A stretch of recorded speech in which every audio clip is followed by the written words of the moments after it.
Capítulo 5. A pena dos sentidos no purgatório. Sua natureza. Enquanto que, como vimos, a pena da privação de Deus pune o homem por ter se afastado dele, a pena dos sentidos o pune por ter se voltado para a criatura sem preferir a Deus. Esta segunda desordem existe sem a primeira no pecado venial. É uma doutrina certa na Igreja, quanto para os gregos como para os latinos, que há no purgatório uma pena dos sentidos. Aflição positiva, dor, tristeza, vergonha de consciência. E grande parte dos teólogos admitem mesmo que todas as almas do purgatório têm que sofrer até o fim essa pena dos sentidos.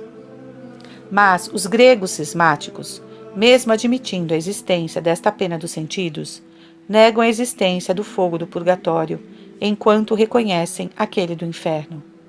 O Concílio de Florença não condenou essa opinião dos gregos. Os latinos admitem, ao contrário, que a pena dos sentidos não é outra senão aquela do fogo do purgatório. Após longas discussões e pesquisas históricas que aconteceram sobre este ponto, parece sábio concluir com São Roberto Bellarmino e Soares, como faz o autor do artigo sobre o fogo do purgatório do Dictionnaire de Théologie Catholique.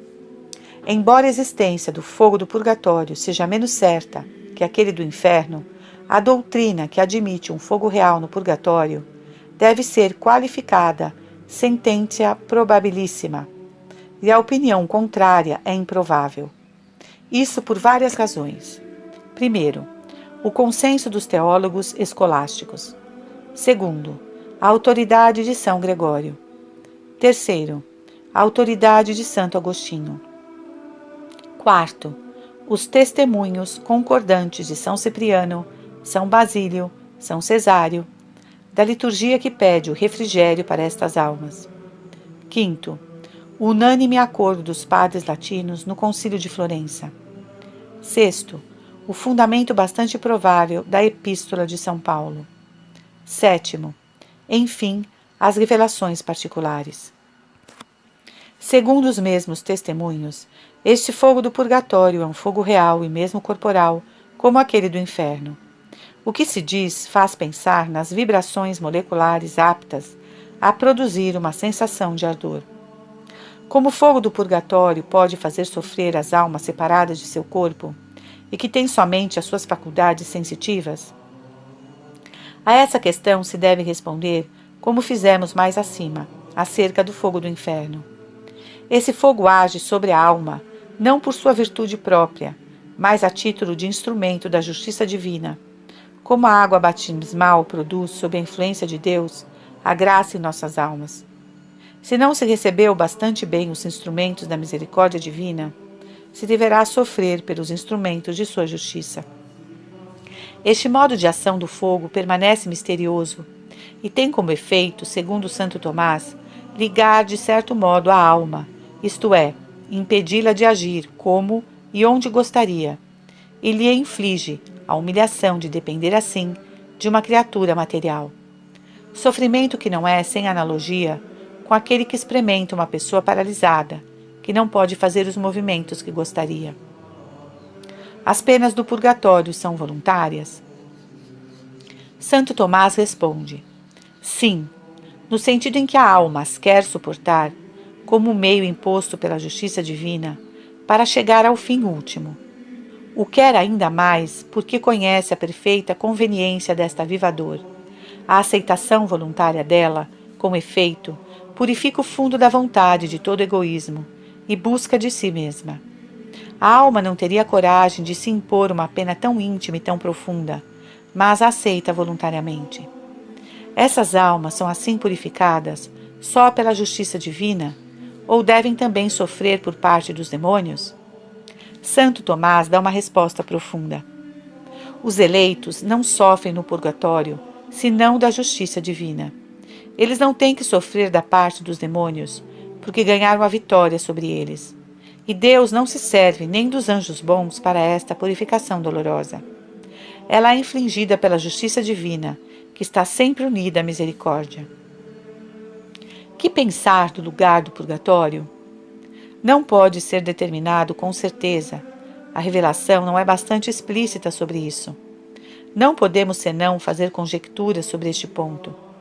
O que é certo é que as almas separadas de seu corpo não têm mais relação com aqueles que vivem na Terra, embora de modo excepcional possam se manifestar a nós para nos instruir e para pedir nossos sufrágios. Os sofrimentos do purgatório diminuem progressivamente? Sob um ponto de vista, diminuem, enquanto os restos do pecado desaparecem pouco a pouco, como uma ferrugem em nossas faculdades, apenas sofrer diminui também. Mas, por outro lado, aumentam com o desejo veemente de ver a Deus. A duração do purgatório, como dissemos mais acima, não é no nosso tempo contínuo, mas se assemelha a ele, enquanto há nele uma sucessão de pensamentos e de sentimentos medidos por um tempo descontínuo, onde cada pensamento ou sentimento tem por medida um instante espiritual seguido de outro.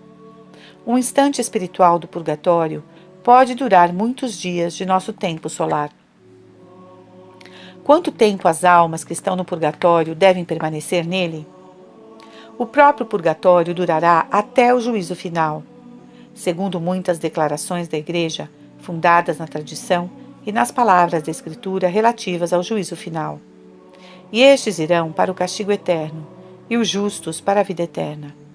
Então não haverá mais purgatório, mas os últimos eleitos encontrarão antes de morrer uma purificação suficiente, como é dito. Se levantarão falsos cristos e falsos profetas, que farão milagres a ponto de seduzir, se isso fosse possível, até mesmo os escolhidos.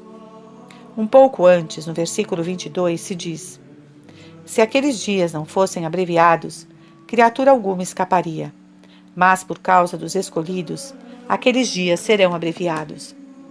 O fim do mundo chegará quando o número dos eleitos estiver completo e quando a sucessão das gerações humanas não tiver mais razão de ser. O purgatório terá, portanto, um fim. Mas, tratando-se de sua duração, para tal alma em particular, deve-se dizer que a pena será de mais longa duração ou mais intensa, segundo a expiação exigida. De acordo com Santo Tomás, o rigor da pena do purgatório corresponde propriamente à gravidade da falta e sua duração corresponde ao grau de enraizamento da falta no sujeito. Também pode acontecer que alguém permaneça mais tempo e seja mais afligido que outro, que será libertado mais rápido após ter sofrido de modo mais intenso. Isso se concebe muito facilmente e há uma analogia na vida presente. Acontece com efeito na Terra que por uma falta grave contra a pátria se deve sofrer uma pena duríssima, mas breve, como a flagelação, e que por uma falta premeditada, enraizada no sujeito, se deva ser condenado à prisão perpétua. Do mesmo modo, na vida espiritual, sobre a terra, uma dura e breve purificação é exigida por um pecado grave e uma purificação mais longa, mas menos penosa, por um pecado menos grave, mas enraizado no sujeito há muito tempo. Domingos de Soto, A.P.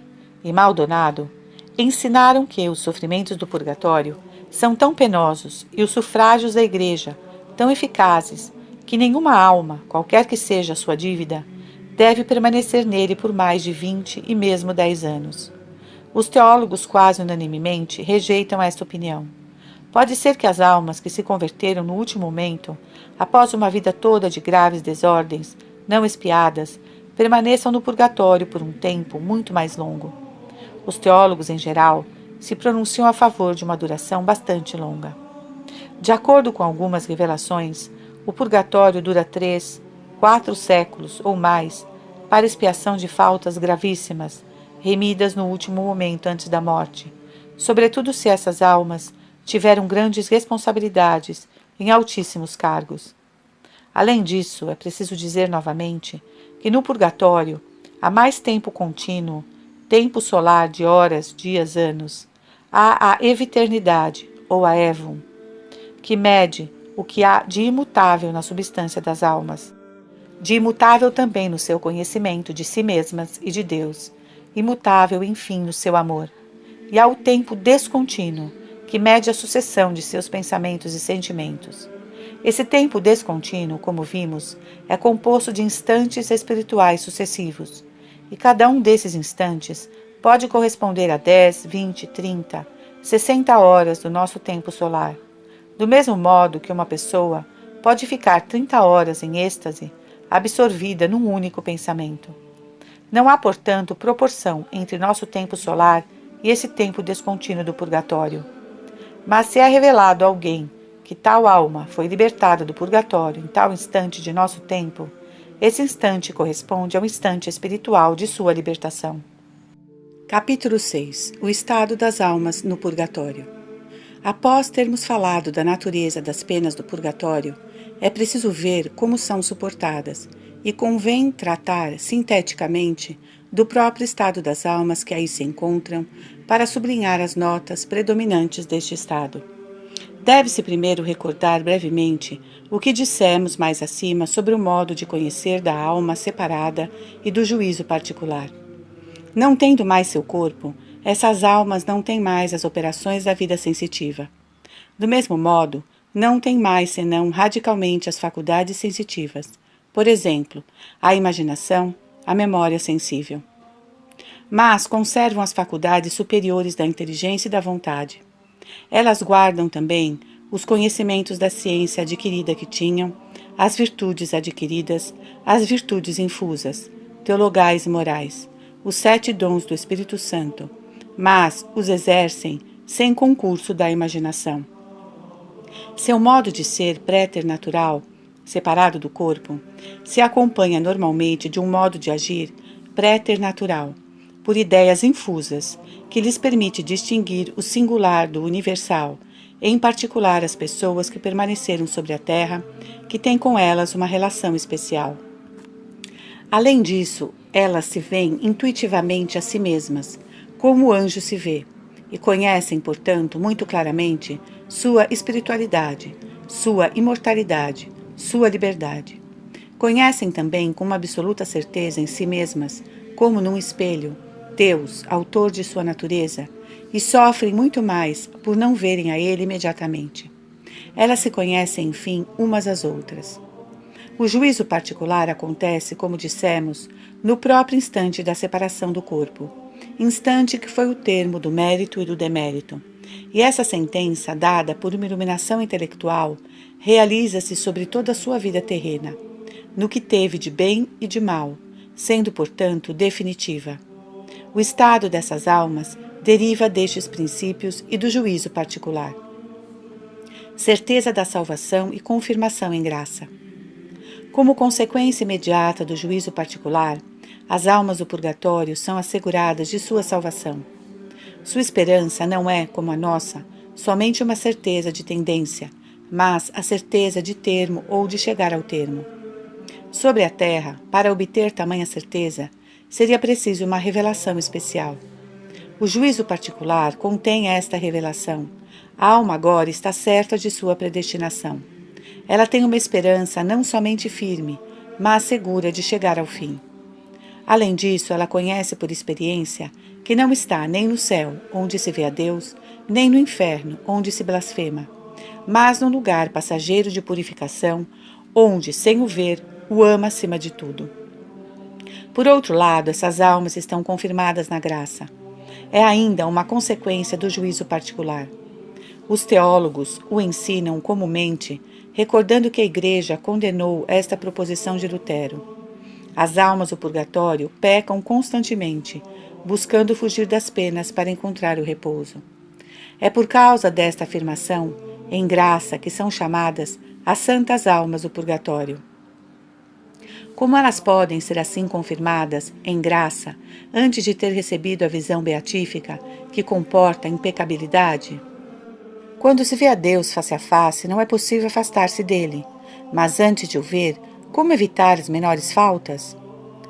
Suarez o explica somente por uma proteção especial de Deus, que preserva as almas do pecado, seja mortal, seja venial, para que sua entrada no céu não tenha mais atraso.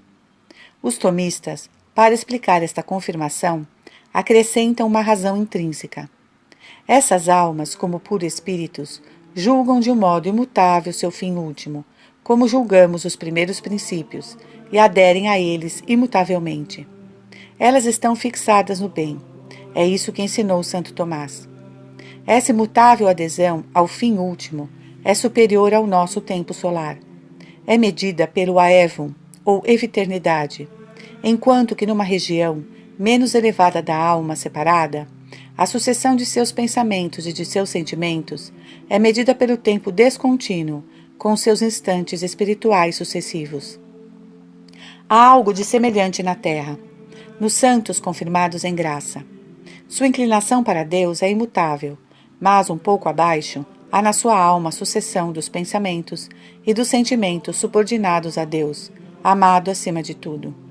Tudo isso se deduz claramente dos princípios enunciados mais acima. Ficam, no entanto, algumas dificuldades. As almas do purgatório, agora confirmadas na graça, têm frequentemente, no momento da morte, vários pecados veniais.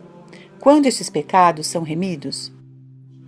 Além disso, aqueles que se converteram precisamente na hora da morte, após uma vida de graves desordens, saíram de seu corpo com disposições muito defeituosas, consequência de seus pecados. Essas disposições são imediatamente removidas entrando no purgatório ou somente de um modo progressivo?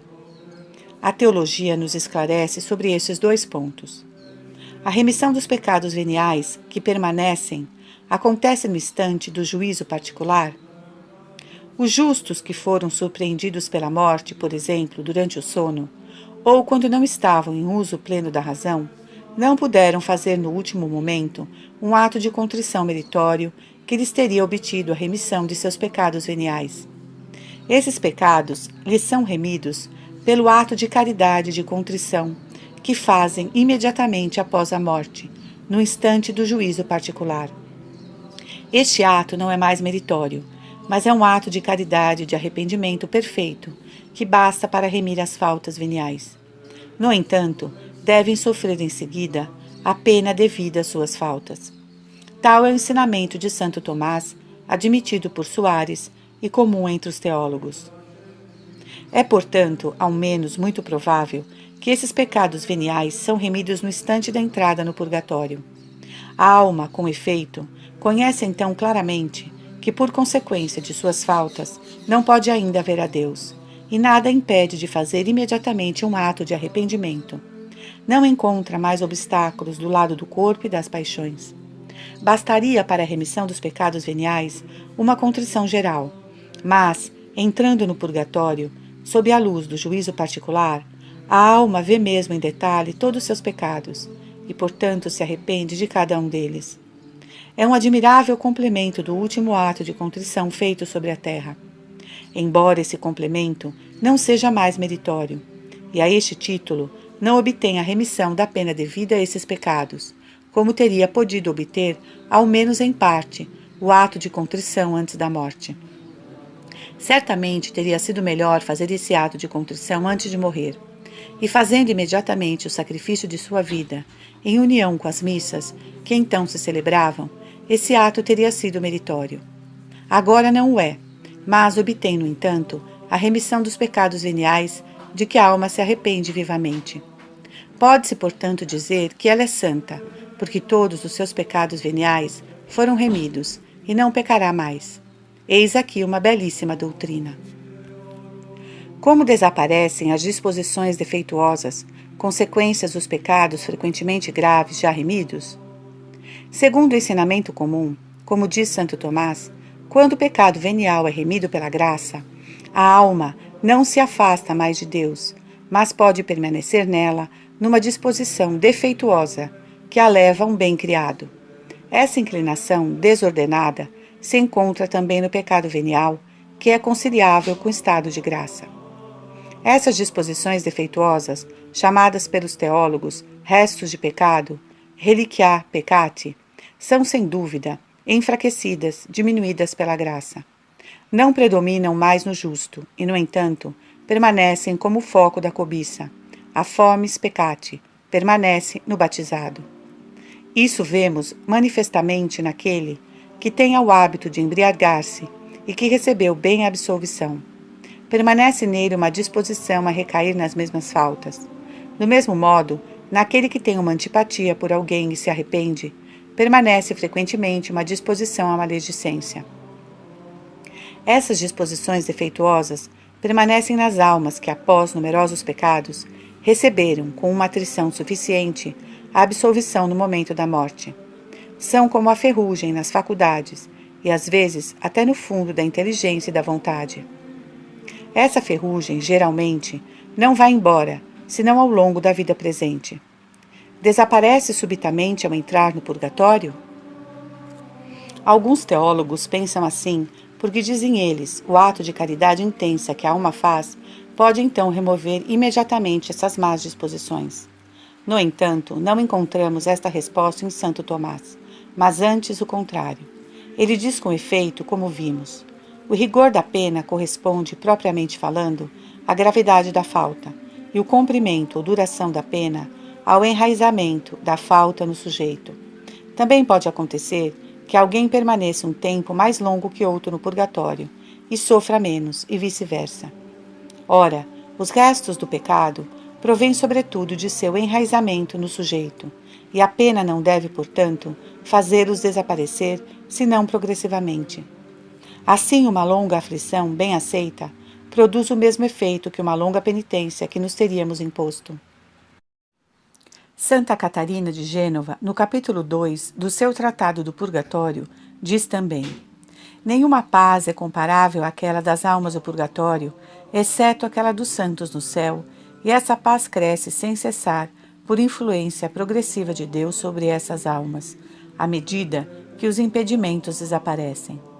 A ferrugem do pecado é o obstáculo. Quando essa ferrugem desaparece, a alma reflete cada vez mais perfeitamente o verdadeiro sol que é Deus. Sua felicidade aumenta à medida que esta ferrugem diminui.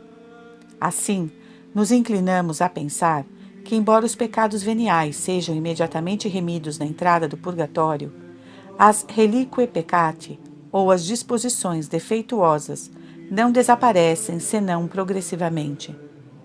Parece que ao menos é assim na maioria destas almas, sobretudo naquelas que se converteram imediatamente antes da morte após uma vida de desordens. Elas devem, então, permanecer um longo tempo no purgatório.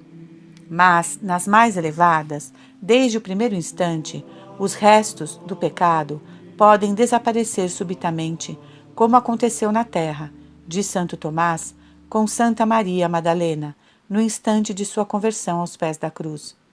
Mas devemos ir mais fundo na vida das almas da Igreja padecente. A satispaixão voluntária e purificadora. O sofrimento aceito e oferecido por amor. Estamos aqui no coração do assunto. O pecado, enquanto transgride a lei divina, merece uma pena.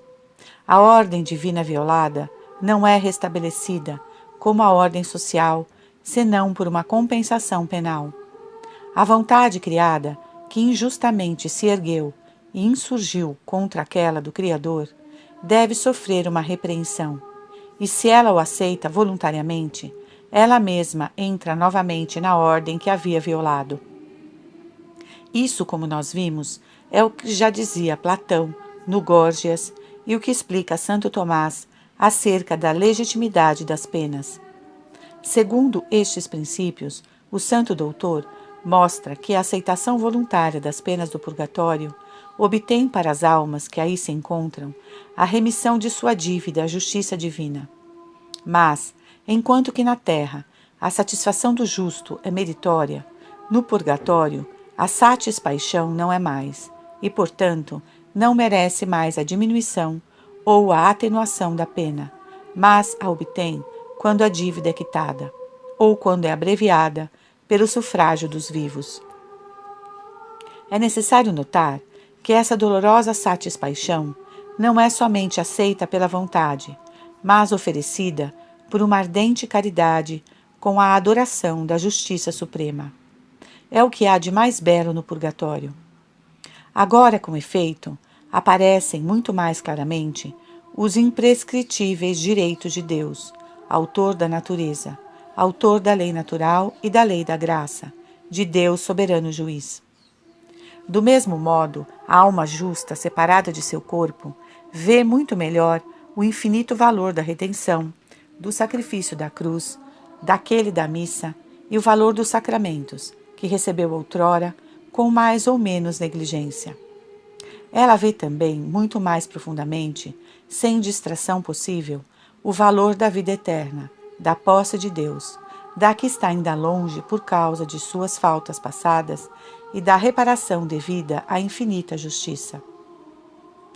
Aquelas que sabem que uma missa é celebrada habitualmente no aniversário de sua morte, a desejam vivamente e a esperam.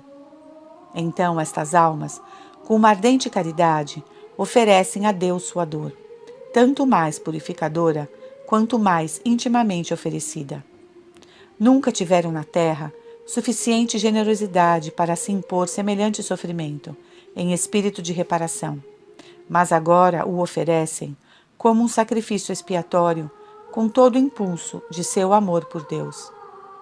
Mais esse sofrimento penetra no fundo da vontade, mais é aceito e oferecido. Também mais destrói os restos do amor próprio e do egoísmo, a ferrugem que impede a caridade infusa de reinar sem disputa neste fundo onde ela está enraizada, agora para sempre.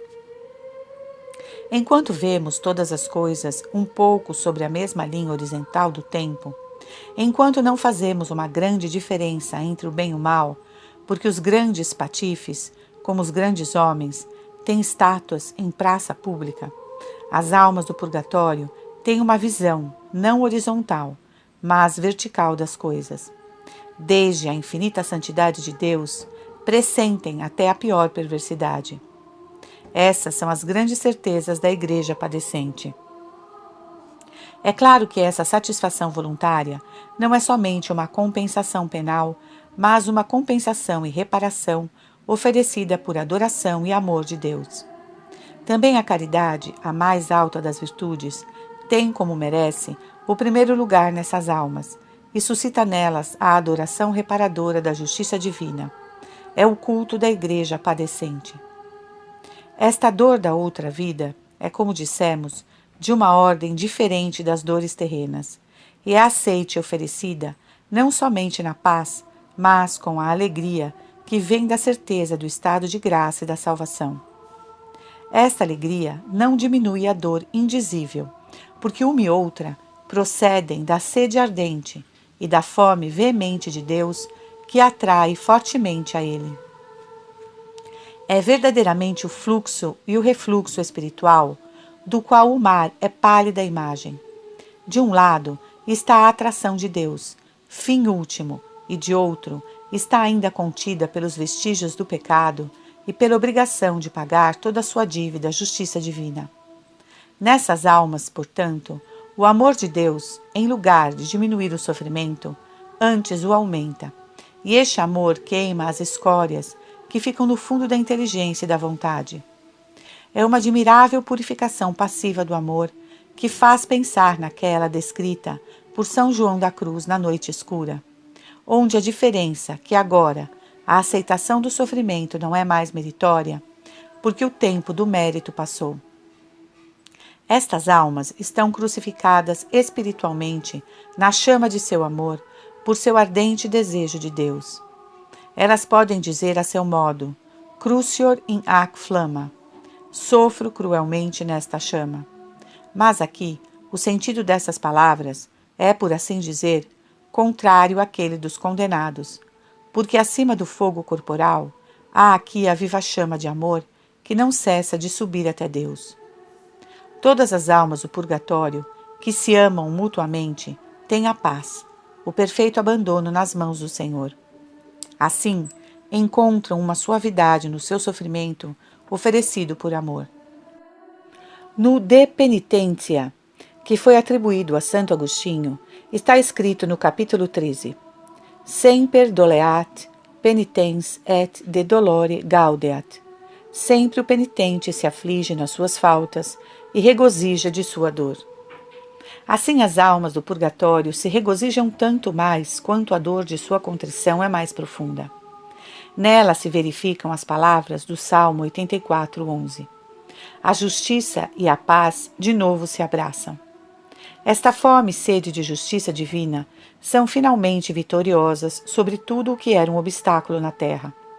Por essa reparação oferecida por amor, a Igreja padecente canta admiravelmente, à sua maneira, a glória de Deus. Nenhuma ansiedade, horror, nem impaciência no purgatório. Plena posse de si, liberdade reconquistada. De tudo o que precede, explica-se por que os teólogos dizem, comumente, que não há ansiedade para estas almas.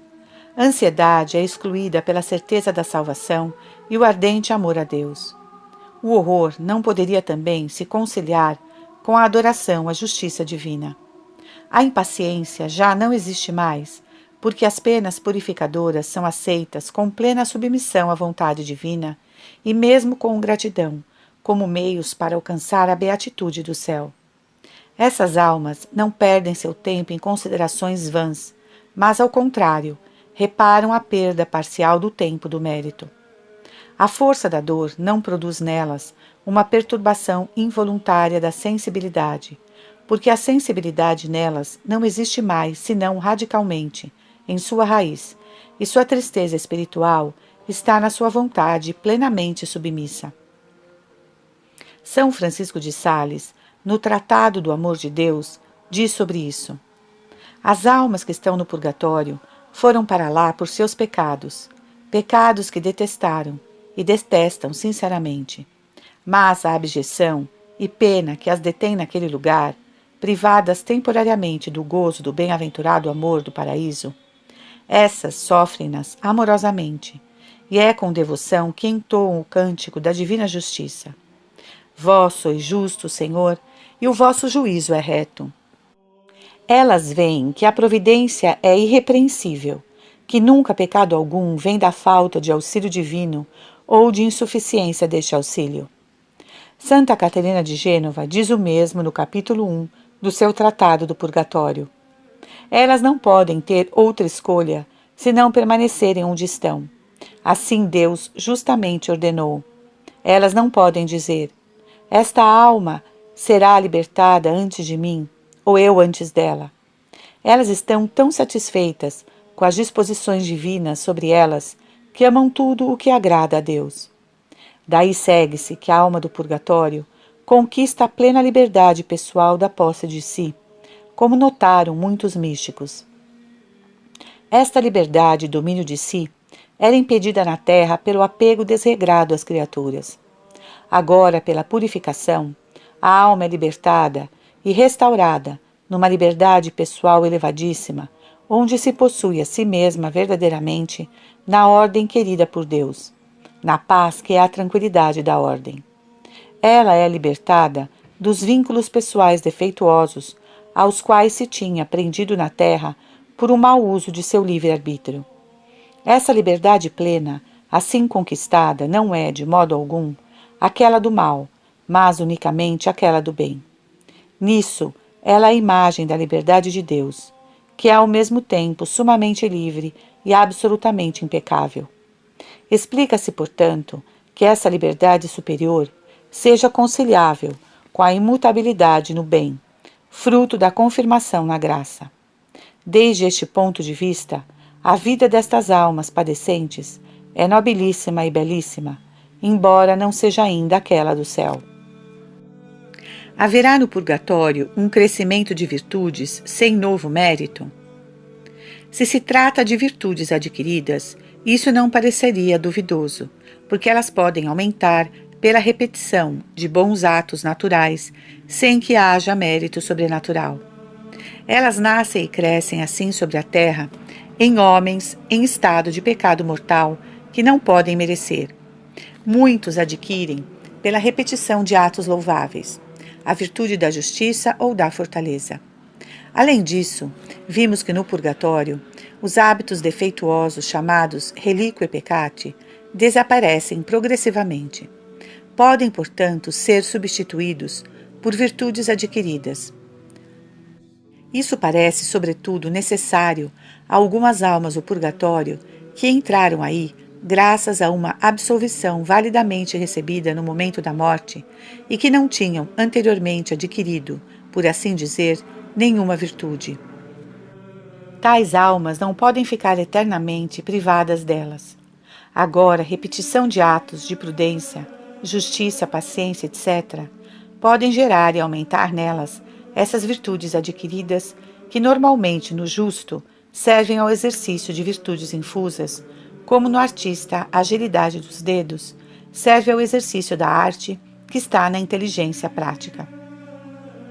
Parece, portanto, certo que essas virtudes adquiridas podem crescer, ao menos aquelas que estão nas faculdades puramente espirituais, como a prudência e a justiça, mas não aquelas como a castidade que estão na sensualidade e não existem mais senão radicalmente na alma separada.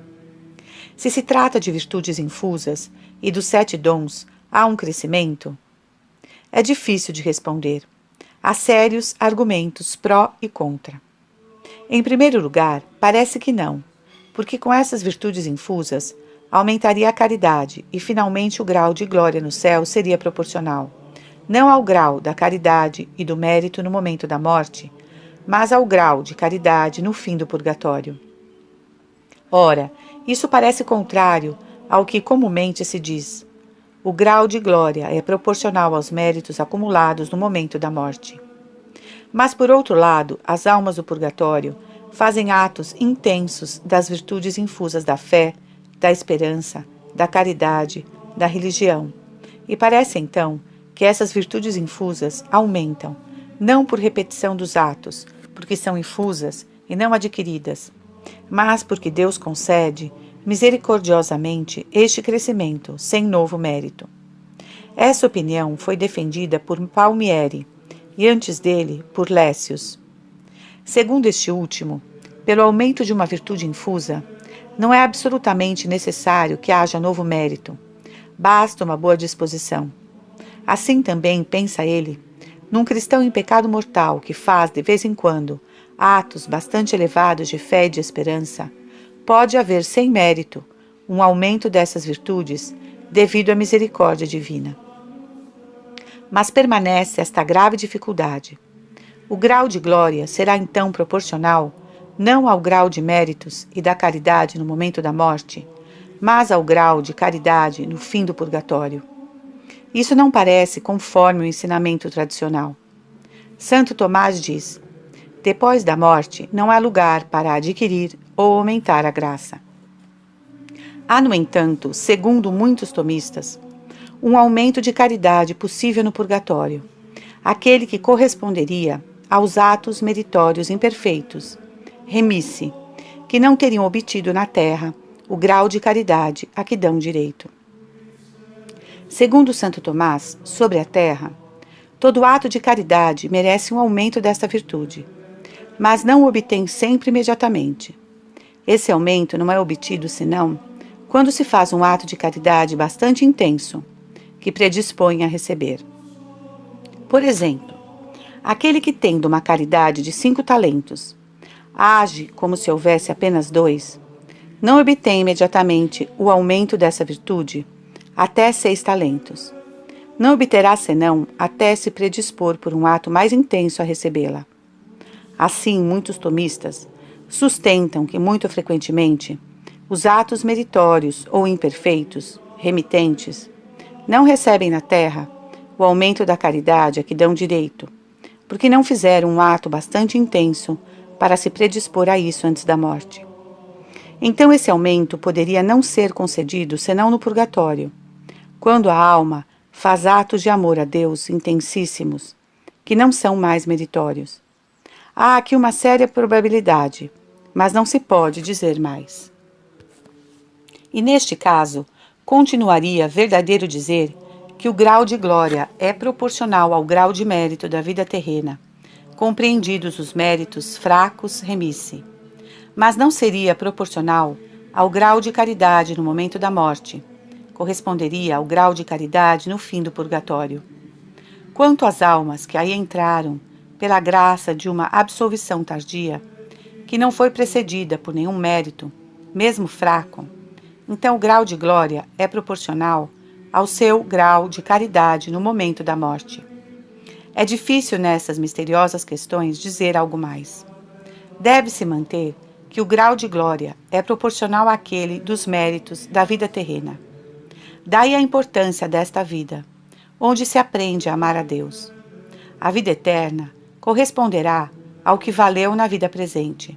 Não se pode insistir o bastante nisso. Da quase última disposição antes de entrar no céu. Aqui não se trata da disposição propriamente última, porque essa não se realiza senão no próprio instante da entrada na glória. Como toda a última disposição para a criação da alma humana, não se produz senão no próprio instante desta criação, e como toda a última disposição para a justificação, não existe senão no instante da infusão da graça santificante da caridade. A razão é que a disposição propriamente última para uma perfeição não a precede senão na ordem da causalidade, material ou dispositiva, mas a segue na ordem da causalidade formal, eficiente e final. Assim, um pensador não encontra a imagem apropriada para a expressão de uma ideia nova, senão depois de a tê-la concebida. Do mesmo modo, portanto, a disposição propriamente última para receber a luz da glória e a visão beatífica não se realiza senão no instante da glorificação da alma. E esse instante é o único instante da eternidade participada e não passará mais. Mas, imediatamente antes, há nas almas do purgatório uma disposição quase última para a entrada no céu. Em que consiste? Ela pode ser caracterizada negativamente e positivamente. Negativamente, esta disposição exclui todo pecado, por leve que seja, todas as disposições defeituosas ou restos de pecados remidos e toda a pena devida ao pecado, porque alcançou seu termo. Também a alma está plenamente purificada. É o acesso à santidade definitiva. Positivamente, essa disposição se realiza em diversos graus, porque há muitas moradas na casa do Pai Celeste. Mas comporta sempre uma fé firmíssima, uma esperança segura, uma ardente caridade, um desejo intenso de Deus. Está claro, com efeito, que o dom elevadíssimo da visão beatífica não pode ser concedido sem este vivo desejo. Sem ele, a alma não estaria ainda disposta a ver a Deus. Haveria um notável inconveniente em lhe conceder esta visão, do mesmo modo que há um inconveniente em pregar uma doutrina sublime a quem não aprecia ainda seu valor e não deseja aproveitá-lo o suficiente. No entanto, no fim do purgatório, esse desejo intenso é proporcional à caridade de cada uma destas almas. Algumas têm 20 talentos, outras 10, outras 5, outras menos, mas em todas há um vivo desejo de Deus, segundo a medida do dom de Cristo. Cada uma à sua maneira chega assim à idade perfeita, à estatura da maturidade de Cristo. Essa disposição, quase última para a glória, supõe em cada uma das almas o exercício relativamente elevado das virtudes infusas e dos dons do Espírito Santo, em particular com a caridade, uma fé viva, penetrante e saborosa, que é a contemplação infusa dos mistérios da salvação. Encontramos aqui, portanto, uma confirmação da doutrina que frequentemente expomos em outros lugares. A contemplação infusa está na via normal da santidade, e se as almas justas não a tiveram na terra, elas as têm no purgatório.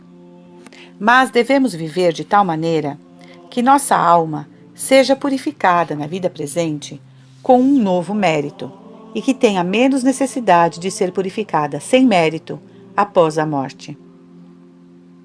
Descrição do estado das almas do purgatório por Santa Catarina de Gênova. Como dizem seus biógrafos, Santa Catarina de Gênova ditou em êxtase seu tratado do purgatório. Ditava o que ela via e experimentava. Esse tratado sempre foi muito estimado pelos teólogos que encontraram nele um precioso complemento do que a ciência teológica pode dizer. Não somente o aspecto negativo do purgatório, a remoção dos obstáculos, que é aqui analisado, mas, sobretudo, o aspecto positivo, que a santa experimenta. Sublinharemos os traços desta descrição que nos aparecem mais significativos. Capítulo 1. As almas do purgatório não podem ter outra escolha, senão permanecerem onde estão. Assim Deus justamente ordenou. Elas não podem nem cometer pecado, nem ter méritos se abstendo dele. Capítulo 2. Nenhuma paz é comparável àquela das almas do purgatório, exceto aquela dos santos no céu. E essa paz cresce sem cessar, por influência de Deus, à medida que os impedimentos desaparecem. Eles são como a ferrugem, e a felicidade da alma cresce à medida que esta ferrugem diminui. Capítulo 3. Deus aumenta nelas o desejo de vê-lo e acende no seu coração um fogo de caridade tão poderoso que se torna insuportável encontrar um obstáculo entre elas e seu fim. Capítulo 4. No fim de sua vida terrena, a alma permanece para sempre confirmada no bem ou no mal que escolheu. As almas do purgatório são, portanto, confirmadas em graça. Capítulo 5. Deus pune os condenados menos do que merecem. Capítulo 6. As almas do purgatório estão em conformidade perfeita com a vontade de Deus. Capítulo 7. Elas são tão poderosamente atraídas por Deus que nenhuma comparação pode nos fazer compreender. Pensemos, no entanto, num único pão para matar a fome de todas as criaturas humanas, e que bastaria vê-lo para estar satisfeito. Capítulo 8. O inferno e o purgatório manifestam a admirável sabedoria de Deus. No próprio instante em que a alma se separa do corpo, vai ao lugar que lhe é apropriado e designado. Igualmente a alma em estado de pecado, não encontrando lugar mais apropriado para si, precipita a si mesma no inferno. A alma justa, que não tem ainda a pureza necessária para a união divina, lança a si mesma voluntariamente no purgatório para ser purificada. Capítulo 9. No que concerne a Deus, eu vejo que o céu não tem portas, e pode entrar aí quem quer, porque Deus é todo bondade. Mas a divina essência é tão pura, que a alma, tendo em si um impedimento, precipita a si mesma no purgatório e encontra nele esta grande misericórdia, a destruição desse impedimento. Capítulo 10. A maior pena destas almas é ter pecado contra a divina bondade e ter ainda nelas essa ferrugem que é como o resto do pecado. Capítulo 11. A alma vê que Deus, por seu grande amor e sua constante providência, não cessa jamais de a atrair à sua perfeição última. Também vê que ela mesma, ligada pelos restos do pecado, não pode seguir essa atração. Se pudesse encontrar um purgatório mais penoso, no qual pudesse ser mais rapidamente purificada, mergulharia nele imediatamente. Capítulo 12. Eu vejo raios de fogo que purificam a alma como o ouro no cadinho é libertado de suas escórias. Quando a alma está inteiramente purificada, o fogo não tem mais o que queimar. E se ela se aproximasse dele, não sentiria dor alguma. Capítulo 13. Seu desejo de Deus é tão ardente e tão poderosamente reprimido que se torna um tormento para ela. Deus, por sua misericórdia, lhe concede algumas consequências do pecado que estão ainda nela, e quando as destrói, lhe faz conhecer para que compreenda a ação divina que lhe restitui sua pureza. Eis um achado que não se lê nos escritos dos teólogos. Capítulo 14. O amor divino, subjugando estas almas, confere a elas uma paz inexprimível. Elas têm assim uma grande alegria e uma grande pena. Uma não diminui a outra. Capítulo 15. Se elas pudessem ainda merecer, bastaria um só ato de arrependimento para quitar toda a sua dívida, por causa da intensidade deste ato. Sabem também que nem o óbolo lhe será remido. É o decreto da justiça divina. E se piedosos sufrágios são oferecidos por elas, pelas pessoas deste mundo, não se regozijam neles, senão segundo a vontade de Deus e sem amor próprio. Capítulo 16. Enquanto a purificação não estiver concluída, estas almas compreendem que se aproximassem de Deus pela visão beatífica, não estariam no seu lugar e sentiriam um sofrimento maior que permanecendo no purgatório. Capítulo 17. Assim iluminadas sobre a necessidade da reparação, gostariam de dizer aos mortais: ó miseráveis criaturas, por que sois tão cegadas pelas coisas passageiras, que não fazeis nenhuma provisão para a grande necessidade que cairá sobre vós? Vós dizeis: eu me confessarei, ganharei uma indulgência plenária e serei salvo. Recordai-vos que a inteira confissão e a perfeita contrição exigidas para ganhar a indulgência plenária não se alcançam tão facilmente. Capítulo 18. Estas almas sofrem suas penas tão voluntariamente que não gostariam de aliviá-las nem minimamente, sabendo quão justamente as merecem. Capítulo 19. Esse tipo de purificação ao qual vejo sujeitas as almas do purgatório, experimentei em mim mesma por 10 anos. Tudo que me fora de alívio corporal e espiritual me foi gradualmente retirado. Finalmente, para concluir, compreendei bem que tudo o que é humano é inteiramente transformado por nosso Deus onipotente e misericordioso, e que isso é a obra do purgatório. Uma outra mística, Madre Maria de Santo Agostinho, religiosa inglesa, das auxiliares do purgatório, comparou as almas da igreja padecente com Maria Madalena aos pés da cruz. Eis o que ela escreveu.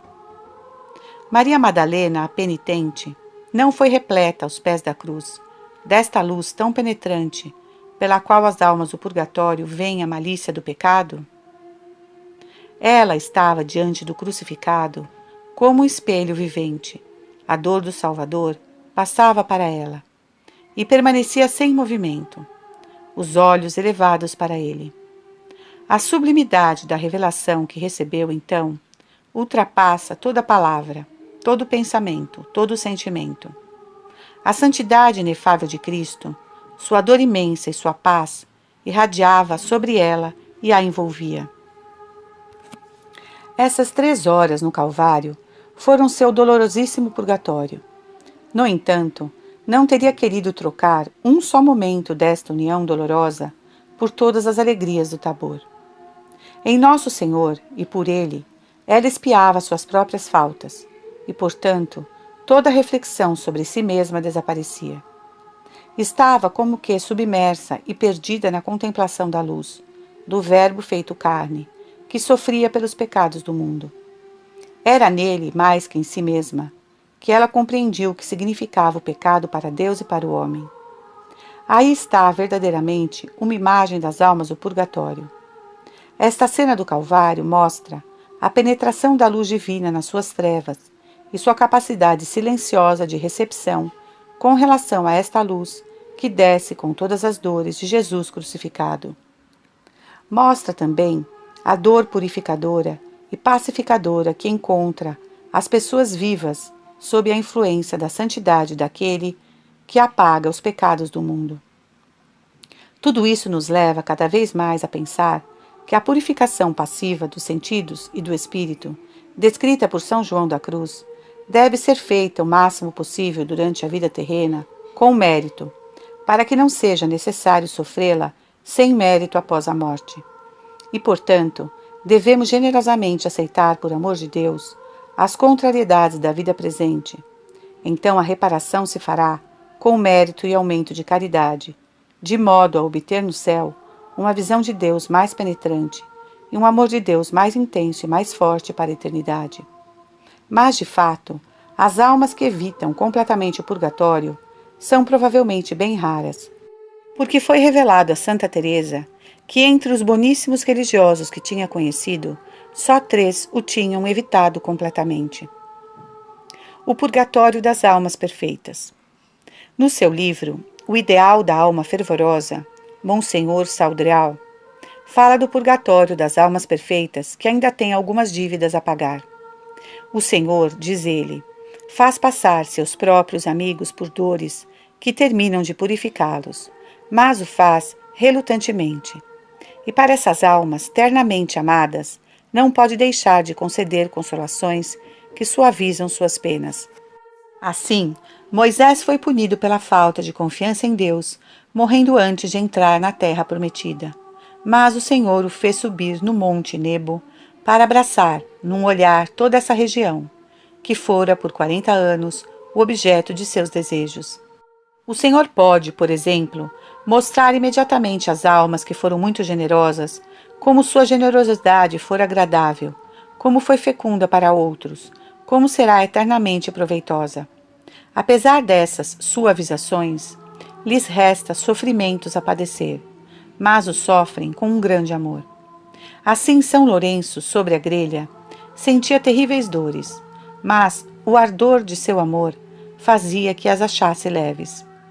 À medida que as almas do purgatório se purificam, aprendem a conhecer melhor a bondade inefável de Deus, sua sabedoria, sua santidade inimiga das menores ferrugens. Compreendem melhor tudo o que lhe é devido de respeito, de submissão, de profunda adoração. Então, no seu amor, pela vontade divina, terminam por aceitar com um grande coração os castigos que essa santa vontade lhes impõe e que tão bem mereceram. As almas do purgatório veem, em particular, que a divina providência é sempre repreensível, mesmo quando permite os maiores males que poderia impedir, porque não os permite senão para um bem maior, para a manifestação da misericórdia divina e da infinita justiça. Esse maior bem aparece cada vez mais para a alma que se aproxima do céu. Ela capta cada vez melhor aquilo que diz São Paulo. Todas as coisas concorrem para o bem daqueles que amam a Deus, até o fim. Mesmo suas faltas, diz Santo Agostinho, concorrem para seu bem espiritual, porque se humilham, como São Pedro após a negação, e mais desconfiadas de si mesmas, colocam em Deus toda a sua confiança, se abandonando a Ele. Capítulo 7. A caridade para com as almas no purgatório e a comunhão dos santos. Consideremos primeiro o fundamento desta caridade, depois como se exerce e quais são seus fundamentos e a excelência desta caridade. Santo Tomás enuncia o princípio desta doutrina relativa aos sufrágios pelos mortos, dizendo: todos os fiéis, em estado de graça, estão unidos pela caridade e são membros de um só corpo, o da Igreja. Ora, num organismo, cada membro é ajudado pelos outros, e, portanto, cada cristão pode ser ajudado pelos méritos dos outros. Sem dúvida, diz ele, só Jesus Cristo, constituído cabeça da humanidade, pôde ter méritos em justiça por nós. Mas cada justo pode ajudar seu próximo pelo mérito de conveniência, por obras satisfatórias e pela oração. E o que se diz do próximo é verdadeiro para as almas do purgatório, porque elas pertencem à Igreja padecente. É um dever de caridade amar a Deus, autor da graça acima de tudo, e amar como a si mesmo os filhos de Deus e aqueles chamados a serem. Todos aqueles são chamados à mesma beatitude eterna que nós. Ora, estas almas padecentes são, pela graça santificante, filhas de Deus, e o são para sempre. A Santíssima Trindade habita nelas. Jesus vive nelas intimamente. Nós devemos, portanto, amá-las como nosso próximo, especialmente porque várias são da mesma família terrena que nós, e nós temos especiais deveres de caridade para com as almas de nossos parentes defuntos. Essa caridade deve se exercer mais especialmente porque essas almas não podem mais fazer nada por si mesmas. Elas não podem mais merecer, nem satisfazer, nem receber os sacramentos, nem ganhar as indulgências. Não podem senão aceitar e oferecer seu sofrimento ou satisfação. Então convém grandemente ajudá-las. É o que compreendeu particularmente a fundadora das Auxiliadoras do Purgatório. Ainda menina, dizia às suas amigas: se uma de nós estivesse numa prisão de fogo e nos fosse possível fazê-la sair, dizendo uma palavra, como não a faríamos rapidamente, não é? Eis, portanto, o que é o purgatório. As almas estão numa prisão de fogo, mas o bom Deus, que as tem encerradas, não pede senão uma oração para lhe abrir a porta, e essa oração nós não a rezamos. Essa criança chega pouco a pouco a esta intuição. A libertação das almas do purgatório para a maior glória de Deus. É preciso dar-lhe estas almas que ele chama para si. Alguns anos mais tarde, o cura d'Ars mandou dizer a essa moça: ela fará bem em fundar uma ordem para as almas do purgatório. É Deus que lhe deu a ideia de uma tão sublime dedicação. Essa ordem terá na igreja uma rápida expansão. Além disso, deve-se notar, com o padre Faber, que trabalhando por essas almas sofredoras, trabalhamos com certeza, porque serão seguramente salvas. O que se faz por elas não é perdido jamais. Enfim, a caridade exercida com relação a elas é excelente, porque contribui a dar para Deus almas que Ele atrai para si e a obter para essas almas o maior de todos os dons, Deus visto face a face. Obter-lhes mais rapidamente a eterna beatitude. Ao mesmo tempo, se aumenta a alegria acidental de Nosso Senhor, de Sua Santa Mãe e dos santos. Como exercer essa caridade?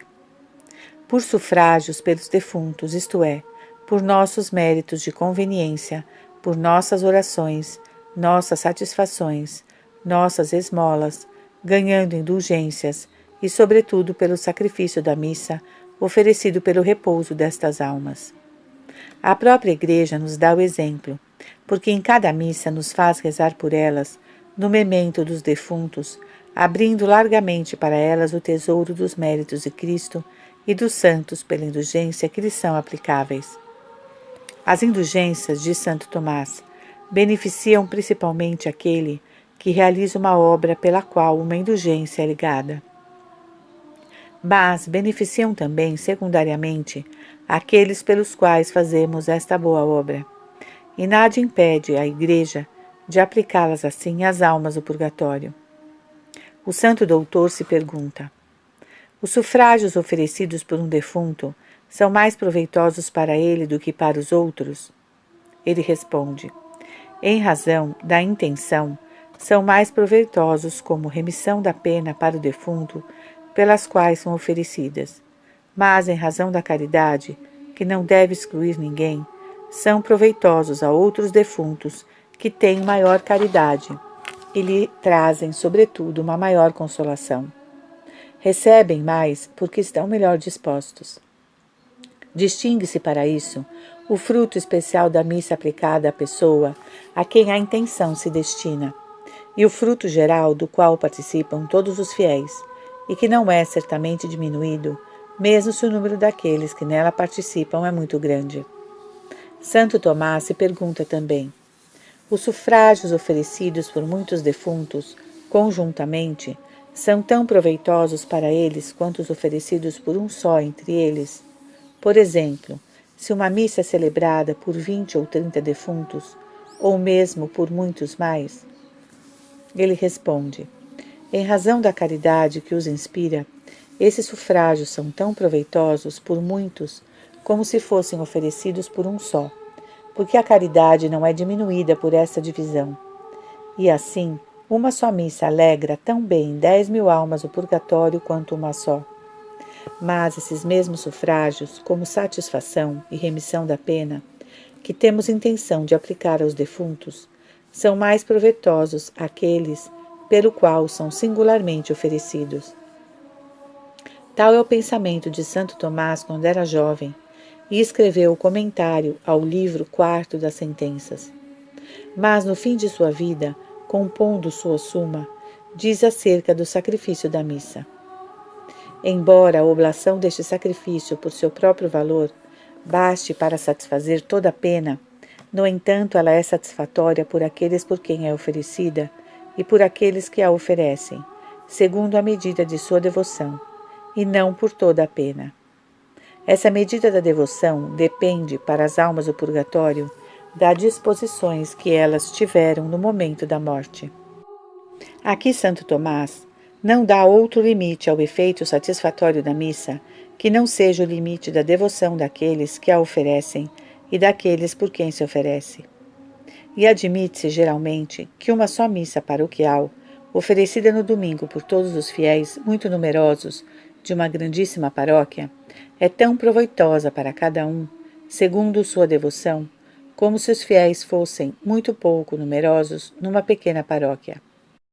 Entre os grandes comentadores de Santo Tomás que se ocupam desta questão, Caetano, João de Santo Tomás, Gonet e os carmelitas de Salamanca insistem no valor infinito da missa, em razão da vítima oferecida e do sacerdote principal que a oferece, e sustentam que uma só missa oferecida por muitas pessoas pode ser tão proveitosa para cada uma, segundo a medida de sua devoção, como se fosse oferecida por uma só, como o sol ilumina, num lugar, 10.000 pessoas, tão bem quanto uma só. Pode-se dizer proporcionalmente a mesma coisa para as almas do purgatório. O efeito de uma causa universal não é limitado senão pela capacidade dos sujeitos que recebem sua influência. Assim, uma das 3 missas do dia de finados, celebrada por todos os defuntos conjuntamente, pode ser muito proveitosa para as almas do purgatório abandonadas, pelas quais ninguém manda celebrar uma missa especial, seja porque se esquecem, seja porque seus parentes são paupérrimos. Frutos dessa caridade. Vemos que pelo sacrifício da missa celebrado pelos defuntos, podemos fazer fluir o sangue redentor sobre as pobres almas e acelerar a hora de sua libertação. Ora, cada uma dessas almas é como um universo espiritual, unum versus omnia, que gravita em torno de Deus. Podemos ajudá-las a chegar mais rápido até Ele. E se não podemos fazer celebrar o santo sacrifício por nossos defuntos, assistamos a Ele nesta intenção. Façamos o possível, sobretudo em certos dias de festa, para ganhar por eles uma indulgência plenária, porque esse tesouro está aberto para as almas. Vamos aí beber. A caridade nos ordena. Acerca disso, muitos fiéis creem muito facilmente na pronta libertação da alma de seus defuntos e no final de um mês não rezam o bastante por elas. Enfim, ajudemo-las por múltiplos atos de virtude, no curso do dia, por um sinal da cruz, uma esmola, uma contrariedade aceita. Pensemos nas almas mais abandonadas e algumas vezes nas mais santas, que, como vimos, também sofrem muito. Entraremos também cada vez mais no mistério da comunhão dos santos. Deus aceita todos os atos sobrenaturais que sobem até Ele e alivia o sofrimento dessas almas que não podem fazer mais nada por si mesmas. Ele recompensa também nossa caridade. Veremos assim cada vez melhor o preço da vida presente, o nada das coisas terrenas, a gravidade do pecado, a necessidade de reparação, o valor da cruz e da missa. Agrada a Deus recompensar nossos menores serviços. Além disso, essas almas, depois de sua libertação, não deixarão de nos ajudar por gratidão, e mesmo antes de sua libertação, rezam por seus benfeitores, quem quer que sejam. Elas têm com efeito a caridade que não exclui ninguém, e que lhes dá um dever especial de rezar pelos seus que permaneceram na terra, mesmo se não sabem mais nada a seu respeito, como nós rezamos por elas sem saber se ainda estão no purgatório. A Igreja, na sua liturgia, não reza pelas almas do purgatório. No entanto, não está proibido rezar para elas de um modo privado. Mas isso deve permanecer acessório, porque se deve rezar sobretudo por elas.